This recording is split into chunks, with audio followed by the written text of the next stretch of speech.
La bulle immobilière est en train d'exploser! Vends tout de suite, achète plus tard, au secours! Je suis curieux de connaître tes craintes et ou tes prédictions par rapport à l'année 2023. Laisse-les-moi dans les commentaires, je les lis toutes. Tant qu'à être sous la vidéo, donne-moi donc un coup de pouce puis abonne-toi à ma chaîne. Ça va m'encourager un petit peu. Bon, pendant les 2 dernières années, le marché immobilier a fait des affaires pas mal bizarres. Puis là, on vit les conséquences logiques de ce qui s'est passé dans les dernières années. Les volumes de vente, le pouvoir d'achat, les taux hypothécaires, l'inflation, les prix de l'immobilier, tout part dans toutes sortes de directions. C'est un peu difficile d'y voir clair.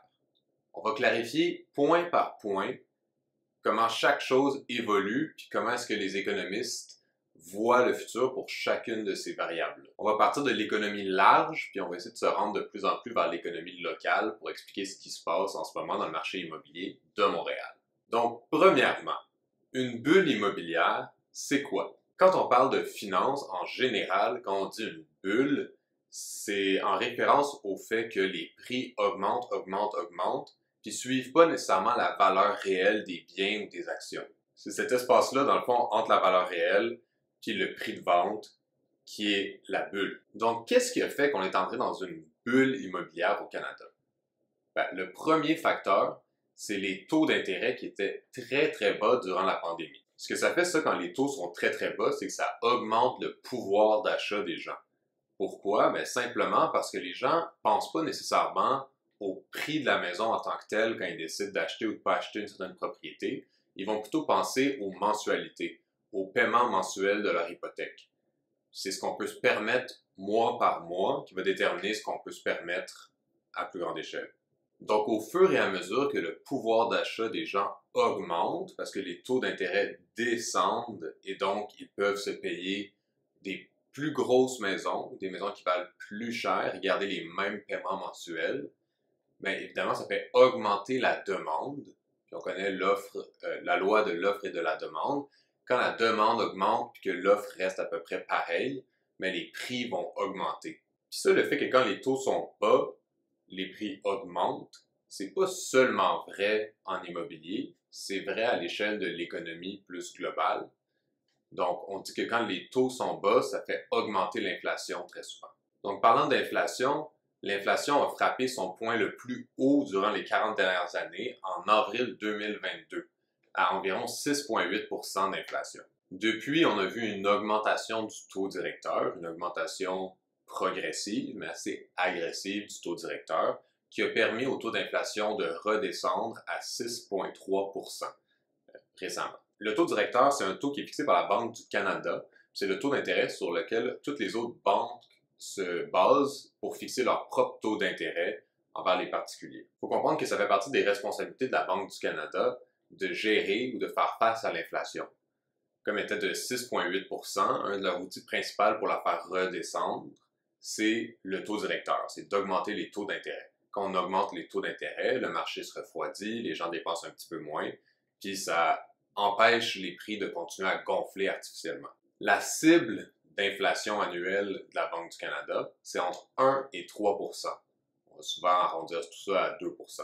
Donc on est encore bien loin à 6,3%, même du plus haut de la fourchette d'inflation à 3%. Sachant ça, ça nous donne une bonne idée de la durée potentielle de la situation dans laquelle on se retrouve où les taux hypothécaires sont particulièrement élevés. Si on extrapole la baisse, mettons de 6,8 à 6,3% sur les prochaines années, on pourrait s'attendre à avoir des taux plus élevés ou du moins à retourner à 3% d'inflation dans à peu près 5 ans. D'ailleurs, c'est à peu près ce que disent les économistes de Desjardins. Ils s'attendent à ce qu'on retrouve des taux hypothécaires plus normaux autour de 2027, soit d'environ 4,35 pour un terme de 1 an et 5,7% pour un terme de 5 ans. Bon, c'est sûr que c'est pas les taux d'intérêt hyper bas qu'on a vus dans les 2 dernières années nécessairement. Il y a peu de chances qu'on y retourne très rapidement. Par contre, si on compare au taux d'intérêt de plus de 6% qu'on a actuellement, c'est quand même une nette amélioration. Pour être exact, le taux actuel selon le baromètre de l'APCIQ, l'Association professionnelle des courtiers immobiliers du Québec, le taux est à 6,37% en ce moment. puis on s'attend à ce que ça plafonne autour de 6,75% en mi-2023. Bon, ça veut dire quoi ça à court terme? Ben, tous les commentateurs économiques s'attendent à ce qu'on approche la fin du cycle d'augmentation des taux directeurs par la Banque du Canada. Ça veut dire que les taux d'intérêt et les taux hypothécaires devraient se stabiliser sous peu. D'ailleurs, toujours selon les économistes de Desjardins, les taux devraient plafonner en 2023 et commencer à redescendre doucement en 2024. Il est bon de rappeler le lien entre le taux directeur et l'inflation. Comme on le disait plus tôt, quand le taux directeur augmente, généralement, ça refroidit un petit peu l'inflation.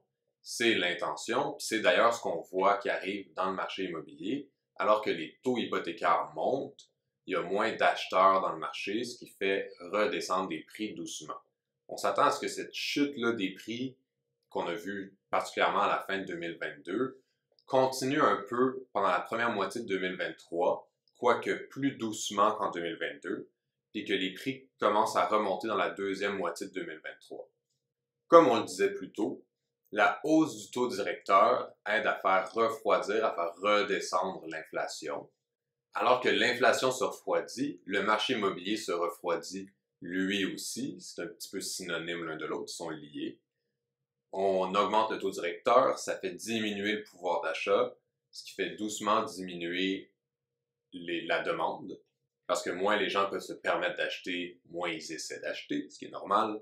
Et alors que l'offre s'accumule parce que les gens continuent à essayer de vendre, puis comme les maisons restent longtemps sur le marché, de mois en mois, il y a de plus en plus d'offres sur le marché, bien logiquement, les prix commencent à chuter un peu. En général, nos vendeurs sont patients et nos acheteurs sont prudents, ce qui ne laisse pas présager une panique de vente de masse comme on l'aurait vu en 1920, alors que les taux d'intérêt avaient grimpé au-dessus de 20%. Ça remet un peu les choses en perspective quand même. D'ailleurs, l'économiste senior de la banque TD, Leslie Preston, est très optimiste face à la résilience de l'économie canadienne, surtout quand on considère sa réaction positive, sa réaction stable devant la crise de pandémie globale et qui a été précédée par une crise économique globale. Ça fait pas mal le tour des tendances générales du marché. Donc, pour clarifier, on s'attend à ce que les prix continuent à diminuer jusqu'en mi-2023 puis qu'ils remontent doucement jusqu'à la fin de l'année. Finalement, il y a un dernier point d'actualité que je voudrais aborder. C'est le fait que le bureau du surintendant des institutions financières est en train de mener une consultation publique par rapport à l'encadrement des prêts financiers, ou des prêts hypothécaires pour être plus précis. Cette consultation-là prend fin en avril, puis elle risque d'affecter la fameuse simulation de crise auquel on soumet les gens qui demandent un emprunt à la banque. Cette simulation-là, ça veut dire qu'on prend le taux actuel de la banque, puis on le majore de 2 points de pourcentage pour pouvoir s'assurer que même en cas de crise économique où les taux hypothécaires varieraient, la personne serait quand même capable d'honorer sa dette. Ceci étant dit, avec l'inflation très forte des dernières années, il y a lieu de se demander si ce 2%-là est suffisant ou si on voudrait faire une simulation de crise qui est plus élevée encore que 2%. Ça, pour être clair, ce que ça veut dire, c'est que ça pourrait être encore plus difficile d'obtenir un prêt hypothécaire après avril. Ça pourrait vouloir dire qu'à salaire égal, avant et après avril, un même Québécois et une même Québécoise pourraient se payer des paiements moins élevés, pourraient se payer une maison moins chère. Voilà, ça fait vraiment le tour pour aujourd'hui.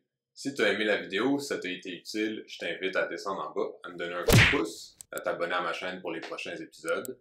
Et si tu as des prédictions, encore une fois, je t'invite à me les laisser dans les commentaires, je suis très intéressé de savoir ce que vous en pensez. Ou encore, s'il y a des points qui n'étaient pas clairs ou des infos que j'ai pas couvertes, partage-le moi, je vais essayer de m'améliorer pour la prochaine fois. C'est une capsule que je vais essayer de faire à chaque mois. À la semaine prochaine!